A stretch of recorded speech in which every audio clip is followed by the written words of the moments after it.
Pasca pemberlakuan kenaikan harga tiket masuk per 1 Januari 2024, jumlah kunjungan wisatawan ke daya tarik wisata DTW Tanah Lot masih tetap ramai. Kenaikan harga tiket berlaku baik untuk wisatawan domestik maupun mancanegara, dengan kisaran kenaikan dari Rp5.000 per orang hingga Rp15.000 per orang dari harga sebelumnya.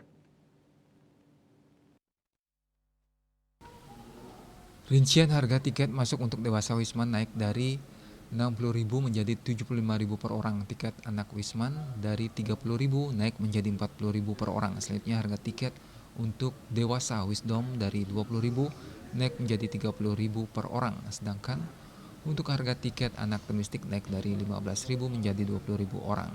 Asisten Manajer DTW Tanah Lot Putu Tony Wirawan mengungkapkan, hari pertama pasca kenaikan harga tiket masuk tak berpengaruh pada angka kunjungan wisatawan ke Tanah Lot. Itu tercermin dari kunjungan pada 1 Januari 2024 lalu, total kunjungan wisatawan mencapai 11.674 orang. Jumlah kunjungan wisatawan pada hari pertama tahun 2024 tersebut rinciannya 73 wisatawan anak mancanegara dan sebanyak 1.949 wisatawan dewasa mancanegara, sedangkan kunjungan wisatawan domestik anak sebanyak 510 orang dan domestik dewasa sebanyak 9.142 orang.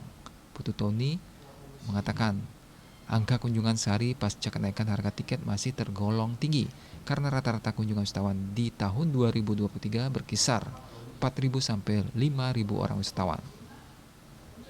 Tahun ini seiring dengan kenaikan harga tiket masuk DTW Tanah Lot juga menetapkan target sebesar 58,5 miliar atau naik dari target 45 miliar yang telah terlampaui pada 2023 lalu. Bisnis Bali melaporkan.